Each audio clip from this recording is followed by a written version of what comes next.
Hey guys, so welcome back to my channel. In this video I'm going to be telling you guys 3 things I learned going back to the motherland, aka Hong Kong, where my family is from. So let's get started. Okay, so number 1, this was the first time I went back in like 10 years. So when I was younger, you know, we'd always stay in my parents' village and we wouldn't really go out and see much of the actual city of Hong Kong. So my impression of Hong Kong was literally how Fanling was, and having realised now as an adult that actually Hong Kong is not even like that. There's loads of different sides to Hong Kong and that's just one aspect of it. So yeah, this time I lived in Causeway Bay, which is completely different to where I stayed when I was younger. So Fanling is obviously right north of Hong Kong, it's near China, and then Causeway Bay is right bang in like the centre of Hong Kong Island. So yeah, it was a great experience. It was new, it was something different to me and I enjoyed it. I got to learn what Hong Kong lifestyle's like and explore the city and stuff like that. So it was a nice change to the village lifestyle. Having said that, the village is not too bad itself, it's just that commuting takes a bit of time, but I'm fine with villages just then. So yeah, my impression of Hong Kong is different now compared to when I was younger. I don't know about you guys, but if you go back to your motherland, or if you guys go back to Hong Kong as well, do you normally stay in the village? Because that's how I experienced Hong Kong when I was younger. And the second point is just related to my view of Hong Kong people. So obviously my parents are from Hong Kong, my dad's from Hong Kong, and there's just certain like opinions that my dad has of me. So for example, he says, oh, you know, your hair, Hong Kong people don't like that because it's blonde, and then your nose piercing as well, you know, it gives off a bad image, etc. And the same like my Cantonese is crap, and things like that. And you know, that obviously affects me in some sort of way, but then when I go to Hong Kong I just realise, well, 1, no one really cares and everyone's all cool out there, like, the people I met were cool, and 2, the Cantonese doesn't even matter, like no one really like cares. Okay, so my native language is English obviously, and my Cantonese isn't that good. And for you guys it could be a similar situation, and you might feel ashamed that you can't speak your parents' language that fluently, and I kind of felt that in a way when I was growing up. Like when I was growing up I never felt like I fit in Hong Kong, but really that's just what was in my mind. Like I always felt like fat, like I thought I stood out, I thought like it was a bad thing, I thought like, well, Cantonese was rubbish, I thought I was like an outsider. And there was even one instance when on the metro, like my dad was just literally in front of everyone was just saying, why is your Cantonese so rubbish? And this was in Cantonese as well. And I was like, well, what do you expect? Like I was born in England and I go to Chinese school once a week, but I'm not gonna be like super amazing compared to English because I'm native in that. And that like made me feel bad. But then as I grew older, I started learning more languages, so for example like Spanish. And because I know what the language learning process is like, then I'm not really ashamed to speak Cantonese in a really bad accent.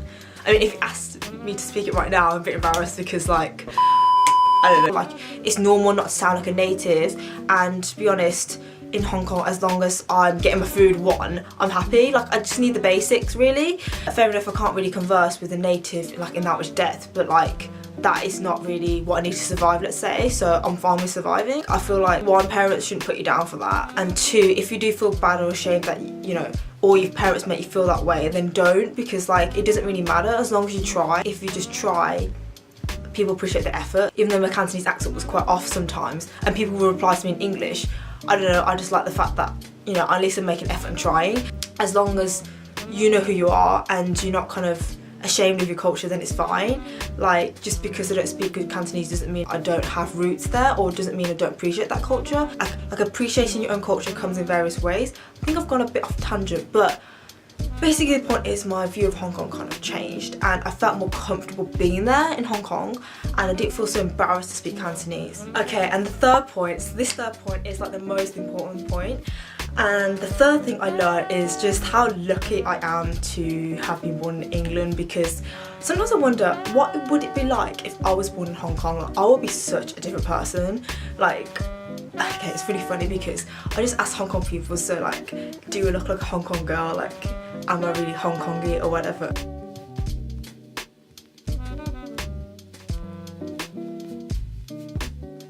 So yeah, that was probably quite weird, the fact that, you know, I would say please and thank you. Just used to the way that we do stuff in UK, but obviously in Hong Kong it's a different culture.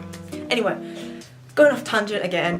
Anyway, getting back to the point, just grateful that I was born in UK, just because of the opportunities to get in UK. Like if I was in Hong Kong, I don't think I would have survived. Like the competition is fierce, studying is really hard. I mean, let's say, okay, at GCSEs, A-levels got A's and B's, A stars, but in Hong Kong, like, I would have been like the bottom student or probably kicked out just because their standard of class is way different. They have a way higher standard, and that the kids, like, I taught kids English, right, and the little kids just have like really heavy backpacks. Like, they had more books than I would ever have at uni, like in one backpack, and it literally weighed a stone. I'm thinking, gosh, that must like kill. I'm like, dude, that's heavy for me, let alone you, your little kid. And I don't know if I would have been able to survive, so I'm really grateful that I have grown up in England. Yeah, so just grateful for that, because let's face it, I don't really like studying, so got away with that one. It's not to say that, oh, people in Hong Kong, the fact that they're born there, you know, they have such a crap life. No, it's just more the fact that I appreciate the positives of my situation. If I was born in Hong Kong, then I would appreciate the positives of that situation, but because I'm not, then I'm just going to appreciate my situation right now. So yeah, all in all, the trip to Hong Kong was good, and I felt more comfortable being back in Hong Kong. Not to say that it's somewhere I would live long term in the future, but for maybe a year or two, I don't see why not. I'm open to any place really. So have you guys been back to your motherland recently? Let me know in the comments down below if you have. Do you feel comfortable with going back, or is it a bit awkward? Do you feel like you don't fit in? If you like this video, obviously give it a thumbs up, why not? And I shall see you guys in the next video. Ciao!